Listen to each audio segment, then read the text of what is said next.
አይፈዛቸዋል ደብሯቸዋል ይመስለኛል። ሰኩናው የተሰነጠቀ በሉ እስኪ ምን ማለት ነው? ሰኩናው የተሰነጠቀ ማለት አሁን እናንተ ለእግራችሁ ጣት የላችሁም አላችሁ።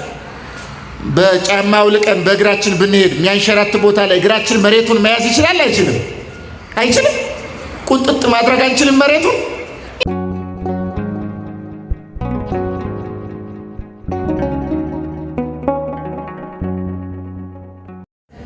አሜን። አምላካችን እግዚአብሔር በቸርነቱ ጠብቆ ለዚህ ሰዓት ለዚህ ዕለት ስላደረሰን የአምላካችን የእግዚአብሔር ስሙ የተመሰገነ ይሁን።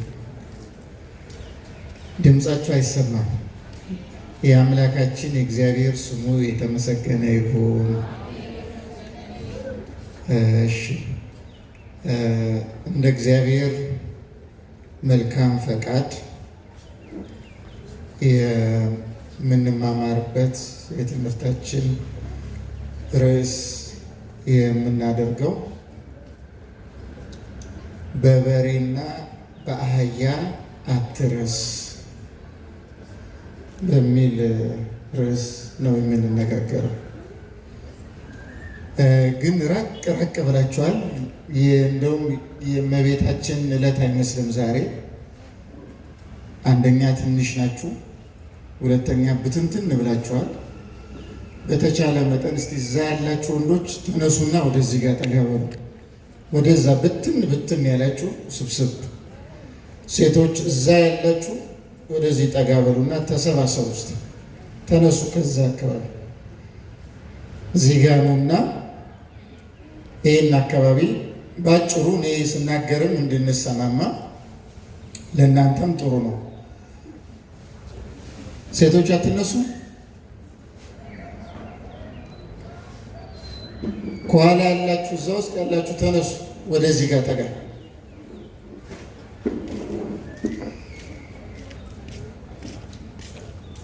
እሺ፣ አሁን ርዕሱን ትነግሩኛላችሁ እናንተ። በበሬና እስኪ በሉ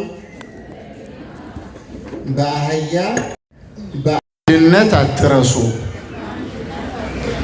እስኪ ወንዶች ንገሩኝ ርዕሱን ጮክ ብላችሁ። በበሬና በአህያ እስኪ በሉ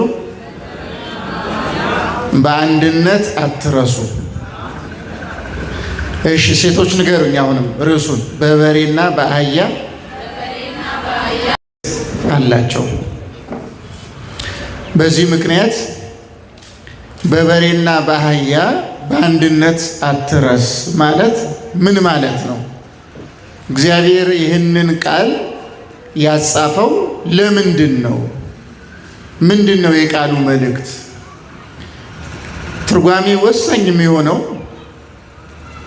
እንደዚህ አይነት ምንባባትን ስናገኝ ከኛ ሕይወት ጋር አገናኝተን እንድንረዳ ተረድተንም እንደ እግዚአብሔር ፈቃድ እንድንኖር ስለሚያደርገን ነው።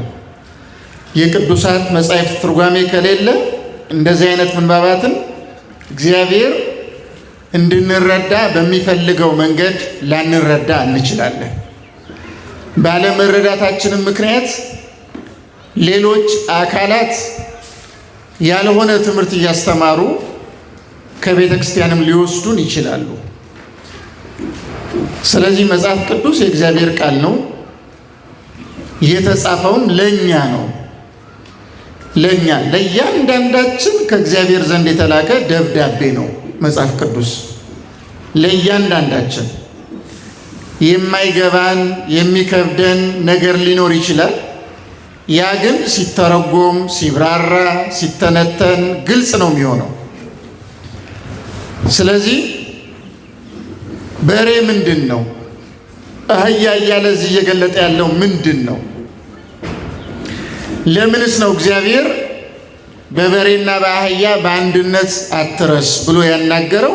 ለምንድን ነው የሚሉ ጥያቄዎችን መጠየቅ እንችላለን። እና አሁን እነዚህ ሁለቱን አካላት ስናያቸው ወይም ሁለቱን ፍጥረታት ስናያቸው በተለመደው አገባብ በመጀመሪያ ደረጃ በመጀመሪያ አገባባዊ ምንባብ ስንቃኘው በሬ ስጋውን የምንበላለት እንድንበላለት የተፈቀደልን ፍጥረት እንደሆነ እናውቃለን። እግዚአብሔር የበሬን ስጋ ብሉ ብሎ አዞናል። የበሬን ስጋ የምንበላው ለምንድን ነው ብለን ደግሞ ጥያቄ ስንጠይቅ ሁለት ነገሮችን ስለሚያሟላ ነው። አንደኛ በሬ ከሚያመሰኩ ፍጥረታት መካከል አንዱ ነው። ማመስካት ማለት ቀን ቀን የበሉትን ምግብ ማታ ማታ እንደገና እያወጡ እንደገና እያደቀቁ እያኘኩ መዋጥ ማለት ነው። ማመንዠግ የሚለውን አይነት ትርጉም የያዘ ነው። ስለዚህ በሬዎች እግዚአብሔር ብሏቸው ብሎ ሲፈቅድልን አንደኛ ያመሰካሉ፣ ሁለተኛ ደግሞ ሰኩና አላቸው። ሰኩናቸው የተሰነጠቀ ነው። እነዚህ ሁለት ነገሮችን ስላሟላ በሬን ብሉ ብሎ አዞናል። ከዚያ ውጭ ደግሞ አትብሉ ብሎ የከለከለን በየብስ ላይ ያሉ ፍጥረታት አሉ። በውሃ ላይ ያሉ አሉ። እነሱ ሌላ ትርጉም ስላላቸው ያን የማንሳት ሰዓትም አይኖርም። ምንማረው የብስ ላይ ስላሉት ነው። የብስ ላይ ያሉ ፍጥረታት ከእንስሳት መካከል እግዚአብሔር ብሉ ብሎ ያዘዘን ሁለት ነገር ያሟላሉ። አንደኛ ያመሰካሉ። እስኪ ተናገሩ። ማመስካት በሉ። እስኪ በሉ፣ ጮክ በሉ። ሁለተኛ ደግሞ ሰኩናው የተሰነጠቀ መሆን። ሰኩናው የተሰነጠቀ እስኪ በሉ። ስንት ነገር አለ ማለት ነው። አንደኛ የሚያመሰኩ ናቸው። ሁለተኛ ሰኩናቸው ምን ያለ ነው? የተሰነጠቀ ነው።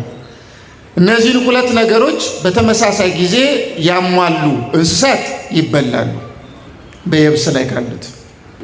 ከዚህ ውጭ ግን ለምሳሌ የሚያመሰካ ሆኖ ሰኩናው የተሰነጠቀ ካልሆነ አይበላም። አንድ። ሁለተኛ ሰኩናው የተሰነጠቀ ሆኖ የማያመሰካ ከሆነም አይበላም። ሁለት። ሶስተኛ ሰኩናው ያልተሰነጠቀ የማያመሰካ ከሆነ ይህም ሶስተኛው ምን አይልም፣ አይበላም። የሚበላው ሁለቱን በተመሳሳይ ጊዜ ያሟላ ነው። ከሁለቱ አንዱን ያሟላው አይበላም፣ ሁለቱንም ያላሟላው አይበላም። የግዴታ ለመበላት ሁለቱን ማሟላት አለበት። ስለዚህ በሬ ሁለቱን ከሚያሟሉት ነው። በዚህ ምክንያት እንበላዋለን። አህያ ግን ሁለቱን ከማያሟሉት ነው። ሁለቱን ከማያሟሉት ነው። ልብ በሉ። እግዚአብሔር የአህያን ስጋ እንዳትበሉ ብሎ ከልክሏል። የበሬን ስጋ ግን ብሉ ብሎ አዟል። ምንድን ነው ይሄ የሚያመለክተው? እግዚአብሔር ብሉ ብሉ ብሎ ያዘዛቸው በኦሪት ዘዳግም ምዕራፍ 14 ላይ ተዘርዝረዋል። በኦሪት ዘሌዋውያን ምዕራፍ 11 ላይ ተዘርዝረዋል እነማን እንደሚበሉ። አንድ ደግሞ በተመሳሳይ ጊዜ ልብ ብላችሁ አድምጡ። የሚያመሰካ ሆኖ ሰኩናው የተሰነጠቀ ሆኖ እንደ በሬ፣ እንደ በግ፣ እንደ ፍየል አይነት ፍጥረት ሆኖ አውሬ ከቦጨቀው ደግሞ አሁንም አይበላም። ሁለቱን የሚያሟላ ነው። ያመሰካልም፣ ሰኩናውም የተሰነጠቀ ነው። ነገር ግን አንድ ነገር ገጥሞታል። እሱ ምንድን ነው? አውሬ ጅብ ሊሆን ይችላል፣ ማንኛውም ተኩላ ሊሆን ይችላል። የቦጨቀው ድንገት አግኝቶ የቧጨረው ከሆነ የሚያመሰካም ቢሆን ሰኩናውም የተሰነጠቀ ቢሆን ሁለቱን መስፈርት ያሟላ እንኳን ቢሆን አውሬ ከቦጨረው ግን እንዳትበላ ደግሞ ብሏል እግዚአብሔር። ልብ በሉ። እግዚአብሔር ለምንድን ነው እንደዚህ አይነት ትእዛዛት ያዘዘው? አሁን የማንበላቸው አራት ነገሮች በየብስ ላይ ካሉ አራት ነገር ተገልጿል። አንደኛው ሰኩናው የተሰነጠቀ ሆኖ የማያመሰካ ከሆነ አትብለው። የሚያመሰካ ሆኖ ሰኩናው የተሰነጠቀ የሚያመሰካ ሆኖ ሰኩናው ያልተሰነጠቀ ከሆነም እንዳትበላው። ሁለቱንም ማያሟላ ከሆነም እንዳትበላው አለና አራተኛ ደግሞ ሁለቱንም ማሟልቶ አውሬ ከጫረውም እንዳትበላው ብሏል እግዚአብሔር።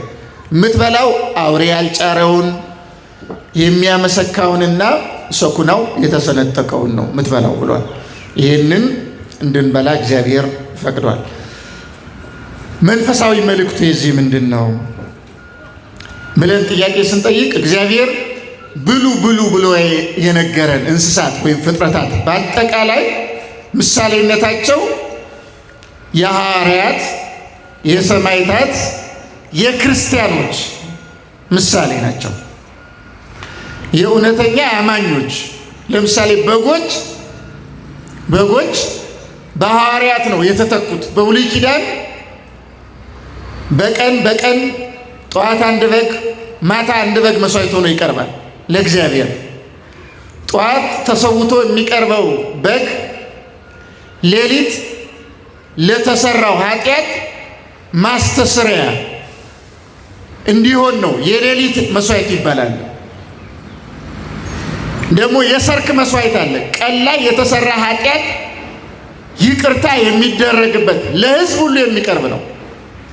የጠዋት አንድ በግ፣ የሌሊት የተሰዓት አንድ በግ አለ እና ይሄ ቀን የሚሰዋው በግ በአዲስ ኪዳን በሐዋርያት ነው የተተካው። ልብ ብላችሁ አድምጡ። በሐዋርያት ነው የተተካው። ይህንን ቅዱስ ጳውሎስ ሮሜ መልእክት ምዕራፍ 8 ቁጥር 35 ላይ ምን ይላል?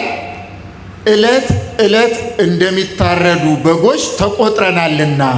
እስኪ ተናገሩት። ዕለት ዕለት እስኪ በሉ። እንደሚታረዱ በጎች ተቆጥረናልና። ፍዝዝ ብላችኋል። ነቃ ብትሉ ጥሩ ነበር።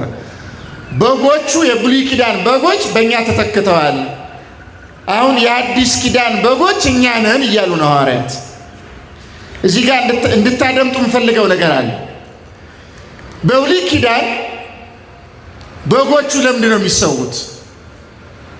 ለምንድን ነው ጠዋት አንድ ማታ አንድ የሚሰዋው ብለን ጥያቄ ብንጠይቅ ለጊዜያዊ ኃጢአት ማስተስሪያ ነው። እስኪ በሉ ለጊዜያዊ ኃጢአት እስኪ ተናገሩ። ማስተስሪያ። ይሄ ምን ይባላል? አክቹዋል ሲን የሚባል ነገር አለ። የዕለት ዕለት ኃጢአት። ይሄ መጀመሪያው ኃጢአት ዋናው አዳም አባታችን የሰራው ኃጢአት ምን ይባላል? እሱ የመጀመሪያው ትልቁ ኃጢአት ፎለን ኔቸር ይባላል። የባህሪ መጎስቆል፣ የጸጋ መገፈፍ። ይሄ ኦሪጂናል ሲን ምናምን የሚባለው በምዕራባውያን ጥንተ አብሶ ምናምን እየተባለ የሚጠራው የቀደመው አባታችን አዳም የሰራው ኃጢአት ነው። ያ ኃጢአት ትልቅ ኃጢአት ነው። ምንም አይነት የኦሪት መስዋዕት የበጉም የላህሙም የፍየሉም የዋኖሱ የርግቡ መስዋዕት ቢቀርብ አዳም የሰራትን የመጀመሪያ the first sin of አዳም የምትባለውን አያስተሰርይም። ያቺ ትልቅ ኃጢአት ናት። ከመጀመሪያው ከአዳም ኃጢአት በኋላ አዳም በገነት እያለ ኃጢአት መስራት አይችልም ነበር። መጀመሪያ ላይ ኃጢአት የሚባል ነገርም አልሰራም ነበር። አንድ ጊዜ ከወደቀ በኋላ ግን ወደ ኃጢአት ዓለም ገባ። ከዛ በኋላ ከመጀመሪያው ኃጢአት በኋላ ዕለት ዕለት ኃጢአት የምንሰራ ሰዎችን በሐሳብ ሊሆን ይችላል፣ በንግግር ሊሆን ይችላል፣ በተግባር በሐሳብ በንግግር በተግባር ኃጢአተኛ ወደ መሆን የወረድ ነው። ሐሳባችን፣ ንግግራችን፣ ተግባራችን ለኃጢአት የሚያዘነብል ወደ መሆን የወረድ ነው። በቀደመው ኃጢአት ምክንያት ባህሪያችን ስለጎሰቆለ ነው። ልክ አዳም ዕፀ በለስን ሲበላ እግዚአብሔር ሰጥቶት የነበረው ስልጣን ነበረ። ከዛ ስልጣኑ ሸርተት አለ፣ ወረድ አለ፣ ተዋረደ፣ ጎሰቆለ፣ ተራቆተ፣ ታመመ፣ በሽተኛ ሆነ። በዚህ ምክንያት በሽተኛ በመሆኑ ምክንያት ዕለት ዕለት ኃጢአት የሚሰራ ሆነ። ስለዚህ ዋናው ኃጢአት ያለ ክርስቶስ በማንም አይስተሰርይም። አድምጡ በደንብ አድርጋችሁ። ዋናው በቀደመው በአዳም ኃጢአት ምክንያት የመጣው ጉዳት፣ በሽታ፣ ሕማም፣ ሞት፣ የጸጋ መገፈፍ፣ የባህሪ መጎስቆል ምንለው ነገር በአጠቃላይ የመጀመሪያው ኃጢአት የሚሰረየው በኢየሱስ ክርስቶስ ነው። ያለ እግዚአብሔር ማንኛውም ፍጡር ያን ሊያስተሰርይ አይችልም። ግን በዚህ ሂደት ውስጥ በብሉይ ኪዳን ምን ይደረጋል? ዋናው ኃጢአት የባህሪ መጎስቆል፣ የጸጋ መገፈፍ፣ ጉስቁልና የምንለው ነገር ሰዎች ገነት እንዳይገቡ፣ የእግዚአብሔርን መንግስት እንዳይወርሱ፣ ለሲኦል ብቻ የተገቡ እንዲሆኑ፣ ሲኦል ብቻ እንዲገቡ፣ እውነተኛ ደስታ፣ እውነተኛ ሰላም፣ እውነተኛ እርካታ እንዳያገኙ አድርጓቸዋል። ሆኖም ግን ዕለት ዕለት ደግሞ የሚጨመር ኃጢአት አለ። በዕለት ዕለት የሚሰራ ኃጢአት ዝሙት ሊሆን ይችላል፣ ግድያ ሊሆን ይችላል፣ ስርቆት ሊሆን ይችላል። እግዚአብሔር አታድርጉ ያለውን በጣም ብዙ ኃጢአት ያደርጋሉ ሰዎች። ለዕለት ዕለት ኃጢአቱ መስዋዕት ሆነው የሚቀርቡት በጎች ናቸው። በጎች ናቸው። እነዚህ በጎች ሊቀ ካህናቱ መስዋዕት አድርጎ ሲያቀርባቸው በቀረበው የእንስሳ መስዋዕት ምክንያት እግዚአብሔር የእስራኤላውያንን ጊዜያዊ ኃጢአታቸውን ይቅር ይላቸው ነበር። አሁን ልብ በሉ፣ ዋናው መስዋዕት በዓመት አንድ ቀን ነው የሚቀርበው። ያ በዓመት አንድ ቀን የዓመቱ በሙሉ ኃጢአት፣ የንግግሩ ሊሆን ይችላል፣ የሀሳቡ ሊሆን ይችላል፣ የድርጊቱ ኃጢአት ሊሆን ይችላል። ዓመቱን በሙሉ እስራኤላውያን የሰሩት የዕለት ዕለት መስዋዕት የዕለት ዕለት ኃጢአት ያስተሰርያል። በዓመት አንድ ቀን ግን አንድ ዓመት በሙሉ የተሰራው ኃጢአት በአንዴ የሚፋቅበት ዕለት አለ።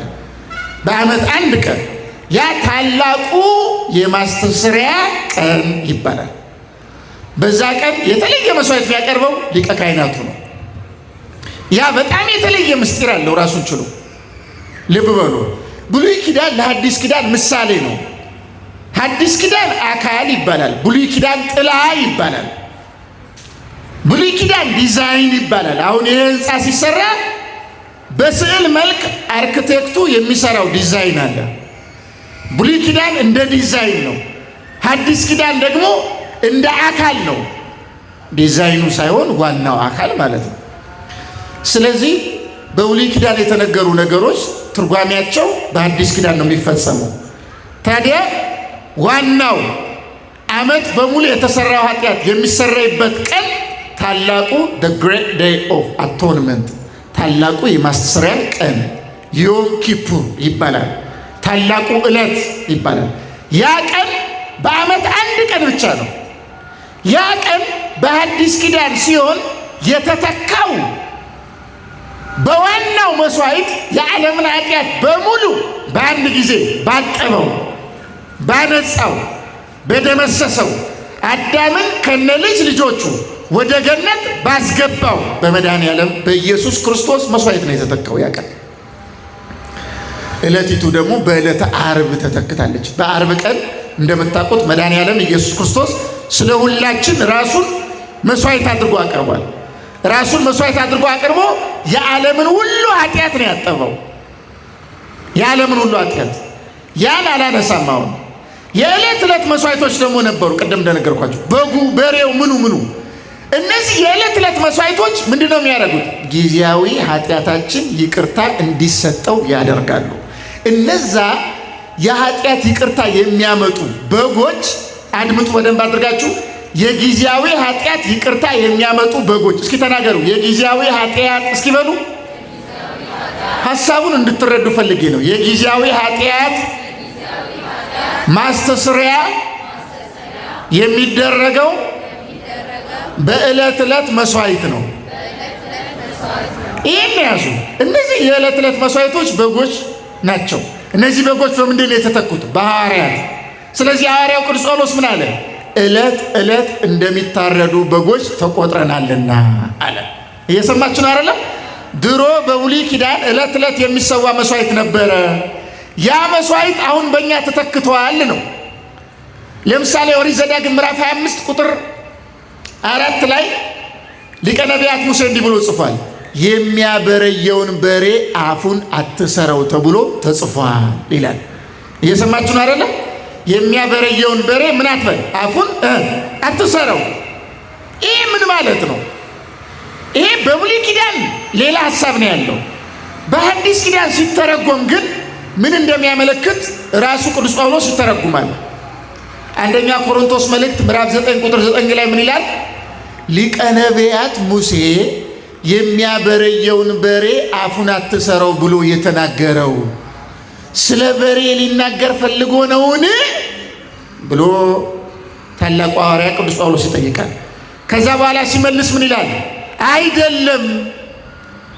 እና ስለማን ነው የተነገረው? በሬ የተባልነው እኛ ነን ይላል። እስኪ ይህን ቃል ተናገሩ። በሬ የተባልነው እነማን ነን አለ? እኛ ነን አለ። በሐዲስ ኪዳን የበግ መስዋዕት የለም፣ የበሬ መስዋዕት የለም፣ የፍየል መስዋዕት የለም፣ የርግብ መስዋዕት የለም፣ የዋኖስ መስዋዕት የለም። ይሄ በአጠቃላይ በክርስቲያኖች በቅዱሳን ተተክቷል። እነዚህ መስዋዕቶች ዋና ዓላማቸው ጊዜያዊ ኃጢአት እንዲሰረይልን ማድረግ ነው። ከዚህ ውጭ ደግሞ ለመስዋዕት የማይቀርብ እንደ አህያ ያለው ደግሞ የረከሰ ይባላል። የረከሰ ይባላል። ልብ በሉ። በሬ የሐዋርያት ምሳሌ ነው፣ የሰማዕታት ምሳሌ ነው፣ የጻድቃን ምሳሌ ነው፣ የእውነተኛ ክርስቲያኖች ምሳሌ ነው። እውነተኛ ክርስቲያን ማለት ሰማዕታትን የመሰለ ቅዱሳንን የመሰለ ነቢያትን፣ ሐዋርያትን፣ ጻድቃንን የመሰለ ከነርሱ ጋር ህብረትና ትብብር ያለው ነው እውነተኛ ክርስቲያን የሚባለው። እንደ በሬው ያለው ማለት ነው። እነዚህ ሁለት ነገሮች ያሟላሉ። አንደኛ ሰኩናቸው የተሰነጠቀ ነው። ሁለተኛ ያመሰካሉ። ባጭሩ ምን ማለት ነው?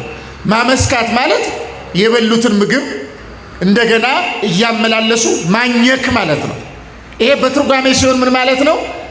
አንድ ጊዜ የእግዚአብሔርን ቃል ይማራሉ። ያን የተማሩትን የእግዚአብሔርን ቃል ወደ ውስጣቸው ያስገባሉ። ከዛም በኋላ ያንን ቃል እያመላለሱ ይኖራሉ። ዳዊት በመዝሙር 1 ላይ ብፁዕ ብእሲ ዘይሆረ በምክረ ረሲያን ወዘይቆመ ውስተ ፍኖተ ኃጥአን ወዘይነበረ ውስተ መንበረ መስተሳልቃን ዳሙ እግዚአብሔር ስምረቱ ወዘጎ ያነብ መዓልተ ወሌሊተ ወይከውን ከመ ዕፅንተ ትክልት በመዋ ሰማይ። ዕለት ዕለት የእግዚአብሔርን ቃል ያስባሉ ይላል። ወዘጎ ያነብ መዓልተ ወሌሊተ፣ ቀንና ሌሊት የእግዚአብሔርን ቃል ያስባሉ ይላል። ዳዊት ይሄን ቃል የተናገረው ስለ እውነተኛ ክርስቲያኖች ነው። እውነተኛ ክርስቲያን ማለት የእግዚአብሔርን ቃል ከሰማ በኋላ የሚረሳ ማለት አይደለም። የእግዚአብሔርን ቃል እያመላለሰ የሚኖር ማለት ነው። በመከራ ሰዓት እና ዳዊት ምንድን ነው የሚለው? መዓልትም ሌሊትም ነው የሚለው። መዓልተ ወሌሊተ ማለት ቀንም ሆነ ሌሊት ማለት። ቀን የሚለው የደስታ ጊዜ ነው። ሌሊት የሚለው የመከራን ጊዜ ነው። የበሽታ ጊዜ፣ የችግር ጊዜ፣ የስቃይ ጊዜ፣ የረሃብ ጊዜ፣ የሕማም ጊዜ ሌሊት ይባላል። ቀን ደግሞ የደስታ፣ የምቾት፣ የስኬት፣ የእርካታ፣ የብልጽግና ጊዜ ነው የሚባለው። በሁለቱም ጊዜ እንደ እግዚአብሔር ቃል የሚኖር ገንዘብ አገኘው ብሎ ከእግዚአብሔር የማይርቅ፣ ደስታ አገኘው ብሎ እግዚአብሔርን የማይረሳ፣ ያገኘውን ነገር በአጠቃላይ በፈቃድ እግዚአብሔር መሰረትነት ላይ አድርጎ የሚኖር ነው ቀን። ሌሊት ደግሞ መከራ፣ ፈተና፣ ረሃብ፣ ስደት በገጠመው ጊዜ የገጠመው ችግር ከእግዚአብሔር የማይለየው በመከራ ውስጥ ሆኖ እግዚአብሔርን የሚያስብ እንደ ፈቃዱ የሚጓዝ ማለት ነው። መዓልተ ወሌሊተ ማለት ይሄ ነው። ማመስካት ማለት ይሄ ነው። በእግዚአብሔር ቃል ሁልጊዜ የሚመራ ማለት ነው። እና አሁን ክርስቲያኖች እግዚአብሔር የሚቀበለን እመቤታችን ህብረቷ እንደዚህ አይነት ህብረት ነው ያላት። በነገራችን እመቤታችን በስደቷ ጊዜ እኔ የአምላክ እናት ነኝ፣ አምላክን ወልጄዋለሁ፣ በማኅፀኔ ጸንሼ ጡቶቼን አጥብቼ እንጎቻ ጋግሬ አብልቼ እንዴት እንደ ሄሮድስ ያለ ቀበሮ ኃጢአተኛ ተኩላ እንዴት ያሳድደኛል፣ እግዚአብሔር ሆይ ሄሮድስን አጥፋው፣ እኔ አልሰደድ፣ መከራ አልቀበል፣ ልደሰት አላለችም እመቤታችን ቅድስት ድንግል ማርያም። መከራ ሳትሰቀቅ ነው የተቀበለችው። ስለዚህ በመከራ ውስጥም ለአምላኳ ትገዛለች፣ በደስታ ውስጥም መልአኩ መጥቶ ደስተኛይቱ ሆይ ብሎ ባበሰራትም ጊዜ እንደ እግዚአብሔር ሐሳብ ነው የምትጓዘው። በደስታም በመከራም ጊዜ እመቤታችን ሐሳቧ የእግዚአብሔር ሐሳብ ነው። እውነተኛ ክርስቲያን ማለት እሱ ነው። የማይለዋወጥ የማይናወጥ በማንኛውም ሰዓት እንደ እግዚአብሔር ፈቃድ የሚኖር ማለት ነው። ይሄ ነው ማመስካት የተባለው። በጣም ብዙ ትርጉም አለው፣ ትቼዋለሁ ሌላው። ሁለተኛው መስፈርት የተባለው ምንድን ነው? ሰኩናው የተሰነጠቀ። እስኪ ተናገሩ፣ ሰኩናው የተሰነጠቀ በሉስ ጮክ ብላችሁ። ይችላል። ፍየልን እዩ፣ በግን እዩ፣ ሰኩናቸው የተሰነጠቀ ነው። መሬት ቁንጥጥ አድርጎ መያዝ ይችላል። በሬን እዩ፣ መሬትን ቆንጥጦ መያዝ ይችላል። ይሄ በጣም ብዙ ትርጓሜ ያለው። አንደኛው ትርጓሜ ሰኩናው የተሰነጠቀ ማለት ሁሉን ሕዝብ እኩል የሚወድ በሰው መካከል አድሎ የማያደርግ ፍቅረ ቢጽ ያለው ማለት ነው። ሰውን የማይወድን ሰው እግዚአብሔር አይሰማውም። አንድ ሰው እመቤታችን እንዲመስል ከሚያደርጉ ነገሮች ውስጥ ዋናው አፍቅሮተ ሰብ ነው። መጻጉዕ የተባለን በሽተኛ 38 ዓመት ታሞ እንዲተኛ ያደረገው ጸለያ ሰብ ነው። ሰውን መጥላት ነው። ሰውን የሚጠላ ሰው ከእግዚአብሔር ዘንድ መቅሰፍት ይመጣበታል። ሰውን ለሚጠላ ሰው ጸጋ እግዚአብሔር አይሰጠውም። ምንም ይሁን ሰውየው አረማዊ ሊሆን ይችላል፣ ፓጋን ሊሆን ይችላል፣ ምንም ይሁን ብቻ የፈለገ አይነት ሰው ቢሆን አንድ ኦርቶዶክሳዊ ሰው ሰውን እንዲጠላ አልተፈቀደለትም። ተመልከቱ። ሰኩናው የተሰነጠቀ ማለት እንደዚያ ነው። ሰውን ሁሉ ሳያዳላ፣ ሳያበላልጥ፣ ሳይለያይ በእኩል የሚወድ ለሰው ሁሉ ልቡ የተከፈተ፣ ለሰው ሁሉ ርኅራኄ ያለው፣ ለሰው ሁሉ እውነተኛ ፍቅር ያለው፣ ለሰው ሁሉ የሚያዝን፣ በሰው ላይ የማይጨክን፣ ያልተገባ ነገር የማያደርግ ይሄ ነው ሰኩናው የተሰነጠቀ የሚባለው። ስለዚህ ኦርቶዶክሳውያን አንዱ እግዚአብሔር እኛን እንዲቀበለን የሚያደርገው ምንድን ነው? ፍቅር ነው። ፍቅር የሌለው ሰው የፈለገ መጽሐፍ ቅዱስ ምንድን ነው ያለው? ቅዱስ ጳውሎስ ተራራን እንኳን በእምነት ብታንቀሳቀስ ከዚህ ጋር ወደዛ ጋር ሂድ ብለህ ብታደርገው የፈለግከውን አይነት ታምር ማድረግ ብትችል ነው የሚለው። ፍቅር ግን ከሌለ ይሄ ሁሉ ነገር ምንድን ነው ያለው? ከንቱ ነው ያለው። ፍቅር የምግባራት ሁሉ መደምደሚያ ነው። የምግባራት ሁሉ ትልቁ የምግባር ምንጭ ፍቅር ነው። የትእዛዛት ሁሉ ፍጻሜ ፍቅር ነው። ፍቅር ከሌለ የህይወት ትክክለኛ ትርጉም የለውም። የህይወት ዋና ግቡ ፍቅር ነው። እግዚአብሔር የፈጠረን ስለ ፍቅር ነው። እግዚአብሔር የሚያኖረንም ስለ ፍቅር ነው። እግዚአብሔር የሚመግበን ስለ ፍቅር ነው። ያዳነን ስለ ፍቅር ነው። የሚረዳን ስለ ፍቅር ነው። የእግዚአብሔር ዓላማው በእኛ ላይ ፍቅርና ፍቅር ብቻ ነው። እግዚአብሔር እንድንኖር የሚፈልገውም ስለ ፍቅር ነው። አንድ መነኩሴ ዓለምን ትቶ ሲመነኩስ እግዚአብሔርንም ሰውንም ወዶ መመንኮስ አለበት። ሰውን የማይወድ ከሆነ በረሃ ቢገባ 40-60 ዓመት ቢጋደል እግዚአብሔር ይቅርታ አይሰጠውም። ጋብቻ ትክክለኛ ትርጉም የሚያገኘው ትክክለኛ ፍቅር ሲኖረው። አፍቅሮተ ቢጽ ከሌለ ጋብቻ አይጸናም፣ አይስተካከልም። ስለዚህ ፍቅር በጣም ወሳኝ ነገር ነው። በጣም ወሳኝ ነገር ነው። በዚህ ምክንያት ነው ሰኩናው የተሰነጠቀ መሆን አለበት። በፍቅር የተመላ መሆን አለበት። እግዚአብሔር በተፈጥሮ በእኛ ሰውነት ከተከላቸው ነገሮች መካከል አንዱ ፍቅር ነው። ስለዚህ ፍቅር በጣም ወሳኝ ነገር ነው። ፍቅር ወሳኝ ነገር ነው። ስለዚህ ፍቅር ነው ሰኩናው የተሰነጠቀ የሚለው እሱን የሚያመለክት ነው። ሰኩናው የተሰነጠቀ የሚያመሰካ ማለት አንደኛ ፍቅር ያለው፣ ሁለተኛ ቅድም እንደነገርኳችሁ የሚያመሰካ ማለት በእግዚአብሔር ቃል መሰረት የሚኖር እግዚአብሔርን የሚያምን እንደ ሐሳቡ የሚጓዝ በእግዚአብሔር ሐሳብ ላይ ሌላ ነገር የማይጨምር ማለት ነው። በሬ ይህንን ነው የሚያመለክተው። አህያ ግን የማይበላ ነው። የማይበላ ነው። አህያ የረከሰ ሐሳብ ምሳሌ ነው። የዓለማዊነት ምሳሌ ነው። አህያ የውርደት ምሳሌ ነው። ልብ በሉ። የተዋረደ ማንነት ምሳሌ ነው። የረከሰ ማንነት ምሳሌ ነው። መድኃኔዓለም ክርስቶስ በሆሳዕና ዕለት በአህያ ላይ ሲቀመጥ ያን ያደረገው አንዱ አዳም ሆይ በኃጢአትህ ምክንያት ተዋርደ ነበረ፣ ረክሰ ነበረ፣ ጸጋን አጥተ ነበረ፣ ጎስቁለ ነበረ። እኔ አምላክህ አንተን ለማዳን የተዋረድከውን አንተን ለማዳን ዝቅ አልኩኝ፣ ተተፋብኝ፣ ተገረፍኩኝ፣ ተናኩኝ፣ ተካድኩኝ ጭምር በጣም ብዙ መከራ ተቀበልኩ። ለአምላክነቴ የማይመጥን ነገር ሁሉ ሆነብኝ። ያንን ለማመልከት ነው በአህያ ላይ የተቀመጠው።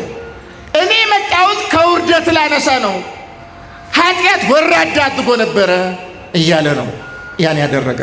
ስለዚህ ልብ በሉ፣ አህያ ይሄንን ነው የሚያመለክተው። ተቀባይነት የሌለው አስተሳሰብ ፍልስፍናዊ ሊሆን ይችላል፣ እውቀታዊ ሊሆን ይችላል፣ ስሜታዊ ሊሆን ይችላል፣ ሳይንሳዊ ሊሆን ይችላል፣ ምርምራዊ ሊሆን ይችላል፣ ምናምናዊ ሊሆን ይችላል። እግዚአብሔር የማይቀበላት ሐሳብ ምሳሌነቷ በአህያ ነው። ይህን ስናያይዘው በበሬና በአህያ በአንድነት አትረስ ማለት እግዚአብሔር የሚወደውን ነገርና እግዚአብሔር የማይወደውን ነገር ቀላቅለ አትስራ። እግዚአብሔር የተቀላቀለ ነገር አይፈልግም። እግዚአብሔር በንጹህ ልቡና በእውነት እርሱም ብቻ እንድትሰማው ይፈልጋል። በእመቤታችን እንደዚህ አይነት ነገር የለባትም። በሐዋርያት እንደዚህ አይነት ነገር የለባትም። በነቢያት እንደዚህ አይነት ነገር የለባቸው። ለዚህ ነው ነቢያት፣ ሐዋርያት የብሉይ ኪዳኑ መስዋዕት የዕለት ዕለት ኃጢአት ማስተሰሪያ ሆኖ ይቀርብ እንደነበረ ነቢያት፣ ሐዋርያት ሐሳባቸው ሐሳበ እግዚአብሔር፣ ፈቃዳቸው ፈቃደ እግዚአብሔር፣ ሕይወታቸው ሕይወተ እግዚአብሔር፣ ኑሯቸው በሙሉ በቃለ እግዚአብሔር መሰረትነት ላይ የተተከለ ስለሆነ ምን ያደርጋሉ? በእነዚህ ቅዱሳን በእመቤታችን፣ በነቢያት፣ በሐዋርያት፣ በጻድቃን፣ በሰማዕታት ልመና እግዚአብሔር ከአንዳንድ እኛ ከማናቀው እርሱ ከሚያውቀው ኃጢአት ይቅርታ እናገኛለን። የዕለት ዕለት መስዋዕቶች ለዕለት ዕለት ኃጢአት ይቅርታ ማስተሰሪያ ሆነው እንደሚቀርቡ የቅዱሳን አማላጅነትም እግዚአብሔር ስለ ቅዱሳኑ ብሎ ይቅር የሚለን ኃጢአት አለ። ስለ ቅዱሳኑ ብሎ ያንን ለማመልከት ነው። ምሳሌው ሲብራራ ሰዓት ይወስዳል እንጂ። ስለዚህ እነዚህ ቅዱሳን ሁለተኛ ጠባይ የላቸውም፣ ሁለተኛ ፈቃድ የላቸውም። የሆነ ጊዜ ከሰይጣን ጋር የሚስማሙ፣ የሆነ ጊዜ ከኃጢአት ጋር የሚስማሙ፣ የሆነ ጊዜ ከእግዚአብሔር ፈቃድ ውጭ ከሆነ ነገር ጋር የሚስማሙ፣ በተመሳሳይ በአንድ ዕለት ቡራ ቡሬ የሆነ ጠባይ የላቸውም። ጽድቅን የምትፈልጉ ከሆነ ጽድቅ ያለው በአንድ ማንነት ውስጥ ነው። በአንድ ማንነት ወጥ የሆነ ህይወት ሲኖረን ነው። ኦርቶዶክሳዊነት መደባለቅ አይደለም። ኦርቶዶክሳዊነት ወጥ ነው። አንድ ማንነት ነው። ቀጥ ያለ ነው። የተወላገደ የተጣመመ የተቀላቀለ ነገር የለውም ኦርቶዶክሳዊነት። ስለዚህ ኦርቶዶክሳውያን በአህያና በበሬ በአንድነት አትረስ የሚለው አንዳንድ ጊዜ እኛ ከመውደቃችን የተነሳ ከኃጢአተኝነታችን የተነሳ በተለያየ ነገር ከመደብደባችን የተነሳ ምን እናደርጋለን? እኛ የምንወደው ነገር እግዚአብሔር ከሚወደው ነገር ጋር እንዲቀላቀልልን እንፈልጋለን። እንዲቀላቀልልን፣ እንዲመቻመችልን፣ እንዲቀልልን እንፈልጋለን። እግዚአብሔር ደግሞ ምንድን ነው የሚፈልገው? እግዚአብሔር በንጹህ ልቡና ከጥልቅ ልቡናችን ሆነን ወጥ በሆነ ማንነት ባልተቀየጠ ባልተደባለቀ ማንነት እርሱን እንድንከተለው እንድንሰማው እንደ ፈቃዱ እንድንኖር ይፈልጋል እግዚአብሔር። እኛ ደግሞ እግዚአብሔርን በተወሰነ ፐርሰንት እንሰማለን፣ በተወሰነ ፐርሰንት ደግሞ ሌላ ነገር እንቀላቀላለን። ያ እንደዛ ከሆነ እመቤታችን የመምሰል እድል የለንም። ሰማዕታት ጋር መደመር አንችልም። ነቢያት ጋር መደመር አንችልም። ከቅዱሳን ጋር መደባለቅ አንችልም። በቃ ከኃጢአተኞች ኅብረት ውስጥ ነው የምንገባው። እግዚአብሔር ከማይወዳቸው ከማይቀበላቸው ልብ በሉ። ወይም ደግሞ ኦርቶዶክስ ነኝ ካልን በኋላ እንደነገርኳችሁ ቅድም አውሬ የቦጨረው ደግሞ አለ። አውሬ የተባለ ሌላ አይደለም። ኦርቶዶክስ ሆነ ሐሳባችን ኦርቶዶክሳዊ ያልሆነ፣ እምነታችን ኦርቶዶክሳዊ ያልሆነ፣ ወይ ስሜታዊ እምነት ያለው አለ፣ ወይ ስሜታዊ እውቀት ያለው አለ፣ ወይ ፍልስፍናዊ እምነት ያለው አለ፣ ወይ ፍልስፍናዊ ህይወት ያለው አለ። በቃ የተቧጨረ ዓለም የነካከው ያቆሸሸው ያረከሰው የቦጨረው እንደዚህ አይነት ሰው አለ። እግዚአብሔር እንደዚህ አይነቱን አይፈልግም። እግዚአብሔር ሙሉ ህይወታችንን ነፍስንም ስጋንም ለእርሱ እንድንሰጥ ይፈልጋል። በሙሉ ማንነታችን ለእርሱ እንድንገዛ ይፈልጋል እግዚአብሔር። ስለዚህ ነው በበሬና በአህያ በአንድነት ጠምደህ አትረስ ያለው። አንድ ጊዜ ስቀርብ እንደ በግ ሆነህ አገኛለሁ፣ ስትታዘዝ አገኛለሁ፣ ንስሐ ስትገባ አገኛለሁ፣ እንደገና ደግሞ ስትገድል አገኛለሁ፣ ስትክድ አገኛለሁ፣ ስታመነዝር አገኛለሁ። እንዴት አድርጌ ልቀበል? በሬ ነህ እንዳልል አህያ ሆነ አገኛለሁ። ሙሉ በሙሉ አህያ ነው እንዳልል ደግሞ እንደ በሬ ሆነ አገኛለሁ። አትቀላቀል፣ አትደባለቅ፣ ራስን ለይ ነው። ውጣ፣ ትክክለኛውን ህይወት ምረጥ፣ ትክክለኛውን መንገድ የህይወት መመሪያ አድርግ፣ በዚያ ብቻ ተጓዝ። እንደዛ ከሆነ ፍሬ ታፈራለህ፣ አለበለዚያማ ትቆረጣለህ፣ ትወድቃለህ። ጌታ በወንጌል እንደተናገረው ፍሬ የማያፈራው ዛፍ ሁሉ ምን ይላል ነው ያለው? ይቆረጣል ነው ያለው። ግዝም አንከሰ ከመ ይታጸር ምድረነ፣ ምድርን ራሱ እንዳያጎሰቁሏት፣ ፍሬ እንዳታፈራ እንዳያደርጓት ይቆረጥ ነው ያለው። በቃ ፍሬ እንዳናፈራ ነው የሚያደርገን። ኦርቶዶክሱንም ፍሬ እንዳናፈራ የሚያደርግ በጣም ብዙ ነገር አለ። ስለዚህ ኦርቶዶክሳውያን እመቤታችን ቀጥ ብለን የምናያት ከሆነ ወጥ ህይወት፣ ቀጥ ያለ ማንነት፣ የጸና እምነት፣ የተረጋጋ ህይወት፣ ትክክለኛ ሀሳብ፣ ትክክለኛ አረዳድ፣ ትክክለኛ አኗኗር፣ ይህንን ነው የምናገኘው። እና ይህን እንድናደርግ በዚህ መንገድ እንድንጓዝ ነው ቅዱሳት መጻሕፍት የሚናገሩት። እና ራሳችሁን ብትፈትሹ ምን አይነት ሰዎች ነን ብላችሁ ነው የምታስቡት? እግዚአብሔር የሚፈልገው አይነት ሰዎች ነን እኛ?